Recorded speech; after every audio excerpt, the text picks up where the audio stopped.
Assalamualaikum warahmatullahi wabarakatuh. Perkenalkan, nama saya Septa Prika Pradana dengan NIM 23010121130089.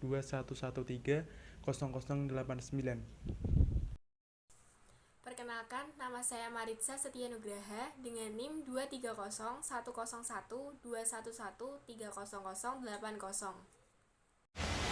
Assalamualaikum warahmatullahi wabarakatuh.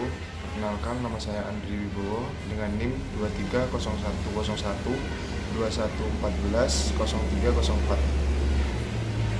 Assalamualaikum warahmatullahi wabarakatuh. Perkenalkan, nama saya M. Arthur Afliansyah dengan NIM 230101111130139.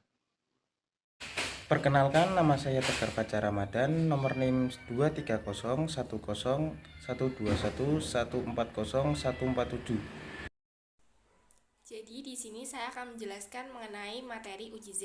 Uji Z adalah uji statistika yang dalam pengujian hipotesisnya itu didekati dengan distribusi normal.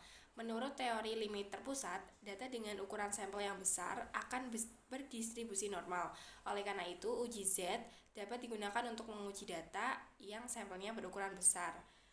Selain itu, uji Z ini juga digunakan untuk menganalisis data yang varians populasinya diketahui. Namun, bila varians populasi tidak diketahui, maka varians dari sampel dapat digunakan sebagai penggantinya.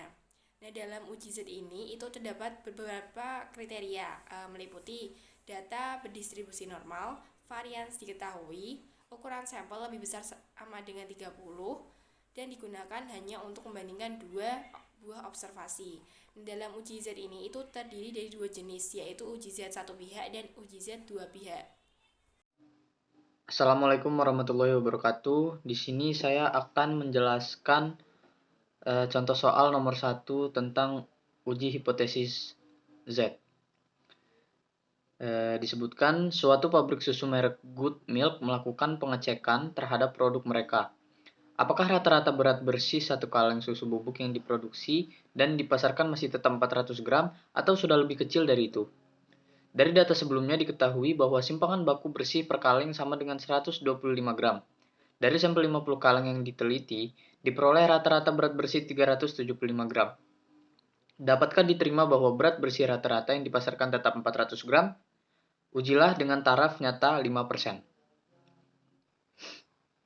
Untuk menyelesaikan soal di atas, yaitu penyelesaiannya, diketahui N sama dengan 50, X sama dengan 375, varian sama dengan 125, dan mu 0 sama dengan 400. Jadi formulasi hipotesisnya H0 mu sama dengan 400, H1 mu kurang dari 400. Taraf nyata dan nilai tabelnya alfa sama dengan 5% sama dengan 0,05. Z 0,05 sama dengan min 1,64. Pengujian sisi kiri. Kriteria pengujian H0 diterima jika Z0 lebih dari sama dengan min 1,64. H0 ditolak jika Z0 kurang dari min 1,64. Jadi kesimpulannya, karena Z0 sama dengan min 1,41 lebih dari sama dengan min Z 0,05 sama dengan min 1,64, maka H0 diterima. Jadi berat bersih rata-rata susu bubuk merek Good Milk per kaleng yang dipasarkan sama dengan 400 gram. Sekian dari saya. Wassalamualaikum warahmatullahi wabarakatuh. Baik, saya di sini akan menjelaskan materi uji T. Tes T atau uji T adalah uji statistik yang digunakan untuk menguji kebenaran atau kepalsuan hipotesis 0HO.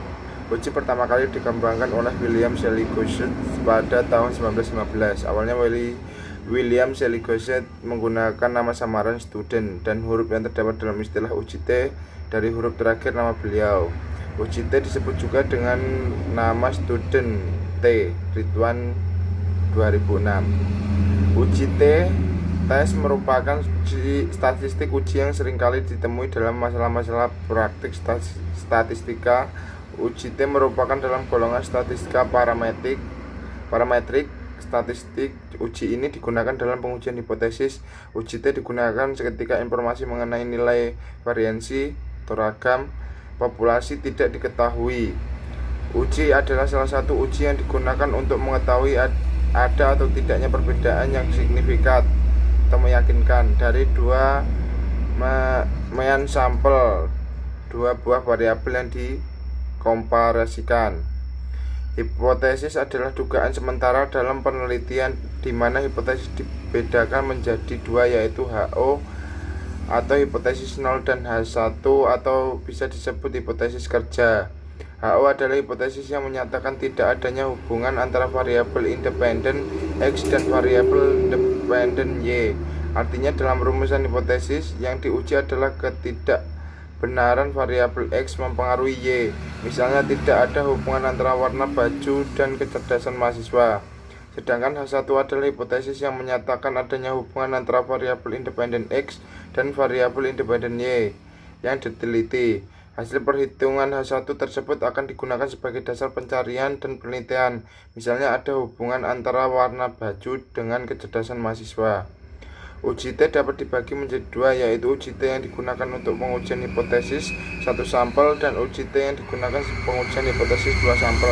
Bila dihubungkan dengan kebebasan independensi sampel yang digunakan khusus bagi uji T dengan dua sampel, maka uji T dibagi lagi menjadi dua, yaitu uji T untuk sampel bebas independen dan uji T untuk berpasangan dependen atau paired yang dipaparkan sebagai berikut. Ridwan 2006. Uji satu sampel digunakan untuk menguji nilai rata-rata dari suatu sampel tunggal dengan suatu nilai acuan. Dalam uji T satu sampel terdapat asumsi yang harus dipenuhi sebelum masuk ke analisis, yaitu dua sampel berdistribusi normal. Uji satu sampel one sample satu tes digunakan untuk menguji apakah satu nilai berbeda secara nyata ataukah tidak dengan rata-rata sebuah sampel. Ada beberapa bentuk uji T satu sampel, yaitu uji pihak kanan dan uji pihak.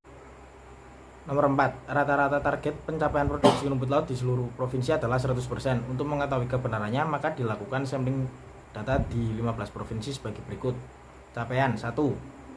110.6, 2, 106.2, 3, 116.3, 4, 95.95, 100.5. Capaian 6, 83.24, 7, 112.05, 8, 80.31, 9, 80.12, 10, 75.93, 11, 119.7, 12, 120.5, 13, 90.81, 14, 106.3, 15, 102.29. Penyelesaian nomor 4.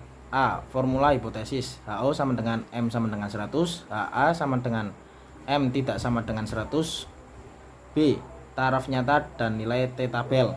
A sama dengan 15%, A per 2 sama dengan 2,5%, DB sama dengan 15 kurangi 1 sama dengan 14, T2,5% sama dengan 14 sama dengan 2,145. C. Kriteria pengujian.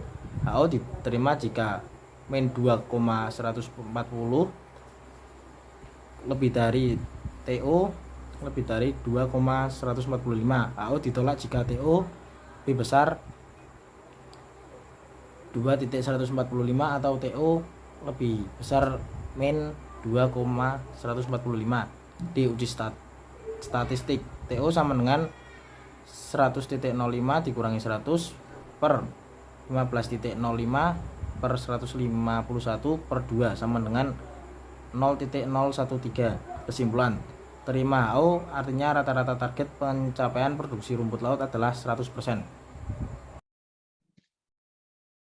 Saya akan menjelaskan dengan kesimpulan laboratorium ke-7 ini. Hipotesis merupakan jawaban sementara terhadap masalah yang menjadi objek dalam penelitian. Pengujian hipotesis terdiri dari uji Z dan uji T. Uji Z adalah salah satu uji statistika yang pengujian hipotesisnya didekati dengan distribusi normal dan digunakan untuk menganalisis data yang varians populasinya diketahui uji T. Pada dasarnya, digunakan untuk mengetahui tingkat signifikan, koefisien regresi, dan juga untuk menguji perbedaan rata-rata antara dua cuplikan atau sampel.